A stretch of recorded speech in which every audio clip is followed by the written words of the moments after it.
میں نے اکثر اوقات میں دیکھا ہے اور کئی مرتبہ اس پر مشاہدہ کر چکا ہوں کہ پتہ نہیں اللہ تعالیٰ بہتر فیصلہ کرنے والا ہے یا انسان بہتر فیصلہ کرنے والا ہے، کیونکہ جہاں جہاں بھی اللہ تعالیٰ نے حکم دیا ہے، انسان کو فیصلہ کیا ہے انسان کے بارے میں، انسان اس فیصلے کو چھوڑ دیتا ہے اور اپنا فیصلہ بنا لیتے ہیں۔ یہ تو انسان کی فطرت ہے کہ انسان کمزور ہے اور انسان سے غلطی ہوتی ہے، لیکن اس پر پھر ڈٹا رہنا اور اپنا فیصلہ ثابت کرنا، اللہ تعالیٰ کے فیصلے کو چھوڑ دینا، اس سے تو پھر یہ معلوم ہوتا ہے کہ اللہ تعالیٰ کا فیصلہ نہیں بلکہ انسان کا فیصلہ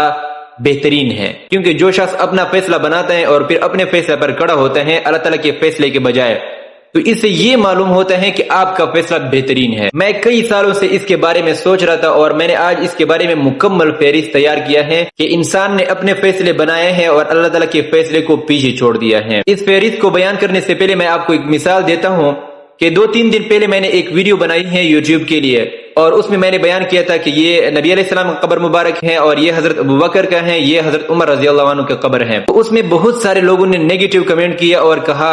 کہ یہاں پر حق تو اہل بیت کا بنتا ہے، حضرت ابوبکر اور حضرت عمر یہاں پر کیوں دفن ہے؟ تو میں کافی تنگ ہو گیا ہوں، میں نے اس کو جواب دیا، ریپلائی کر لیا۔ میں نے کہا جب اہل بیت کو کوئی مسئلہ نہیں تھا تو پھر آپ کو کیا مسئلہ ہے؟ آپ کو حضرت ابوبکر اور حضرت عمر کی قبر نبی علیہ السلام کے ساتھ دیکھ کر آپ کو کیوں تکلیف ہو رہی جب اہل بیت کو تکلیف نہیں تھی؟ تو جب میں نے یہ کمنٹ کر دیا ہے تو 200 سے زیادہ لوگوں نے مجھے ٹارگٹ کیا اور مجھے کہا کہ نہیں، حضرت ابوبکر اور حضرت عمر نے اہل بیت کے حق پر ڈاکہ ڈالا ہے، معاذ اللہ، اور قسم قسم کی گستاخیاں کرتے رہے۔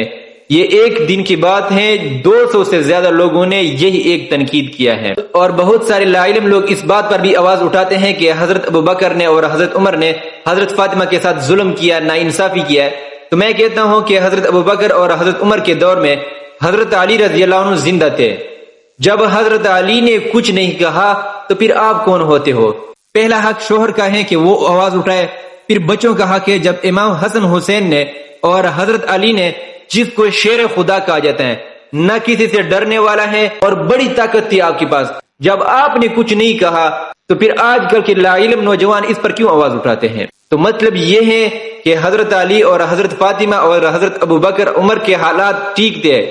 آپ لوگوں کے حالات ٹھیک نہیں ہیں، اس لیے اس طرح اعتراضات کرتے ہو۔ اور اس طرح موجودہ دور میں اکثر لوگ ایسے ہیں جو اللہ تعالیٰ کے فیصلے کو پیچھے چھوڑ دیتے ہیں اور اپنا فیصلہ آگے کر لیتے ہیں، تو یہ بھی بہت بڑی زیادتی ہے دین اسلام کے ساتھ۔ مثال کے طور پر اللہ تعالیٰ نے فرمایا ہے کہ سود سراسر خسارہ ہے، سود اللہ تعالیٰ اور اس کے رسول کے ساتھ جنگ ہے، لیکن آج کل موجودہ دور میں، اتنی مہنگائی کے دور میں، لوگ سود کی طرف جا رہے ہیں۔ جتنے بھی آج کل یہ جوا جو ہے موبائل پر یہ اپلیکیشن جتنے آ رہے ہیں، یہ سارے سود کے حکم میں آتے ہیں۔ نوجوان نسل مہنگائی سے تنگ ہے اور سود کی طرف راغب ہو رہے ہیں کہ جلدی سے مال زیادہ ہو جاتا ہے، حالانکہ اللہ تعالیٰ نے فرمایا ہے کہ یہ سراسر خسارہ ہے۔ اب اللہ تعالیٰ نے فرمایا ہے کہ یہ اللہ تعالیٰ اور اس کے رسول کے ساتھ جنگ ہے، جس ذات کے نام پر پوری کائنات بنی ہے،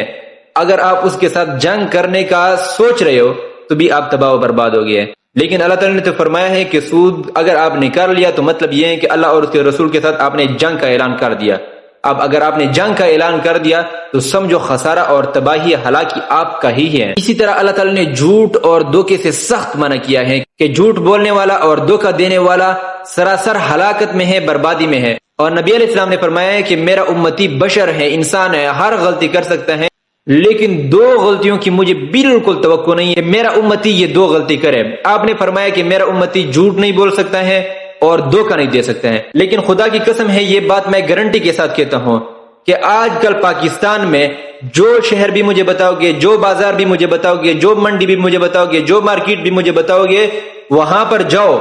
اور دیکھو خدا کی قسم جھوٹ پر مبنی اور دھوکے پر مبنی کاروبار ہے۔ حالانکہ ہمارے نبی نے ہم پر کتنا اعتبار کیا کہ میرا امتی جھوٹ اور دھوکہ نہیں دے سکتے ہیں۔ آج کل ہم وہ دونوں کر رہے ہیں، جھوٹ بھی دے رہے، دھوکہ بھی دے رہے، نماز پڑھ رہے ہیں، نماز کو نہیں چھوڑتے ہیں، جس کے بارے میں نبی علیہ السلام نے فرمایا کہ میرا امتی نماز چھوڑ سکتا ہے، غلطی ہو جائے گی اسے، لیکن جھوٹ اور دھوکہ نہیں دے سکتے۔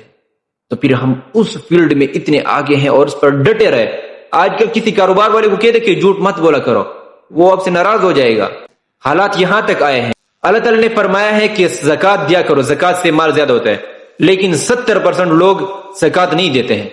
کیوں؟ وہ ڈرتے ہیں کہ کہیں مال کم نہ ہو۔ اب آپ خود سوچو کہ اللہ تعالیٰ نے فرمایا ہے کہ زکوٰۃ سے مال زیادہ ہوتا ہے، اور آپ ڈرتے ہیں کہ کہیں مال کم نہ ہو، تو مطلب یہ ہے کہ آپ کا فیصلہ ٹھیک ہے اور معاذ اللہ اللہ تعالیٰ کا فیصلہ جو ہے درست نہیں ہے۔ خدا کے لیے اگر کسی شخص میں بھی اس طرح کے نقصانات عائب ہیں تو ان کو ہٹا دیجیے، ورنہ اس کا نتیجہ بہت برا ثابت ہوگا۔